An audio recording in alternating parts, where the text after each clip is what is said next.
বন্ধুরা, আপনারা যদি কেকেআর ও এসআরএইচ এর ম্যাচটি উপভোগ করে থাকেন তাহলে ভিডিওটিতে একটি লাইক অবশ্যই করবেন এবং এবারের আইপিএল ট্রফি কোন দল জিততে চলেছে নিচে কমেন্ট করে অবশ্যই জানাবেন। 13.4 ওভারেই খেল খতম করলো শ্রেয়াস আইয়ার।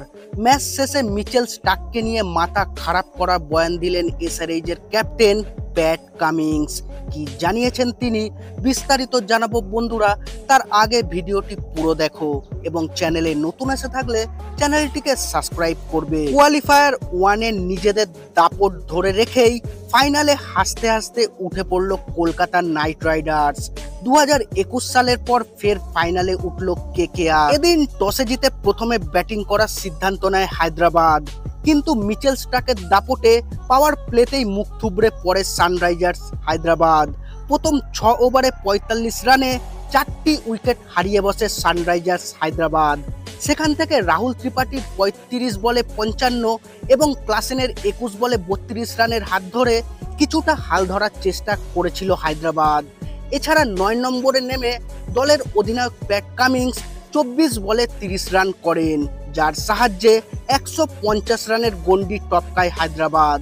তবে 19.3 ওভারে 159 রানে অল আউট হয় পুরো দল। কেকেআর এর হয়ে মিচেল স্টার্ক নিয়েছেন 3টি উইকেট, 2টি উইকেট নিয়েছেন বারুণ চক্রবর্তী, একটি করে উইকেট নিয়েছেন বৈভব আরোরা, হর্ষিত রানা, সুনীল নারিন এবং আন্দ্রে রাসেল। জবাবে রান তাড়া করতে নেমে খুব সহজেই 13.4 ওভারেই জয়ের লক্ষ্যে পৌঁছে যায় নাইটরা।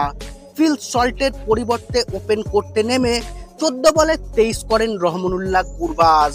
আর এক ওপেনার সুনীল নারিন করেন 16 বলে 21 রান। তবে মূলত দুই আইয়ারের দাপটেই 38 বল বাকি থাকতে 8 উইকেটে ম্যাচটি জিতে নেয় কলকাতার নাইট রাইডার্স। 28 বলে 51 করে অপরাজিত থাকেন ভেঙ্কটেশ আইয়ার। 24 বলে অপরাজিত 58 করেন শ্রেয়াস আইয়ার।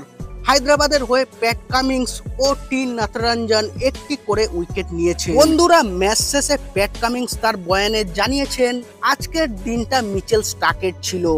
শুরুতেই পরপর উইকেট নিয়ে আমাদের কোমর ভেঙে দিয়েছেন স্টার্ক, না হলে আমাদের প্রত্যেক ব্যাটসম্যান দারুণ ছন্দে রয়েছে। আমরা চেয়েছিলাম 250+ রান করব আজকের ম্যাচে, কিন্তু স্টার্কের এমন আগুন ঝরানো বোলিংয়ের সামনে আমাদের ব্যাটসম্যানরা হার মেনেছে। আমি ধন্যবাদ জানাবো কেকেআর এর পুরো টিমকে, তারা ইতিমধ্যেই ফাইনালে পৌঁছে গেছে এবং আমরা চাইবো যে আমাদের সাথেই যেন ফাইনালে দেখা হয় কলকাতার, এবং এর বদলা নেবার জন্য তৈরি থাকবো আমরাও।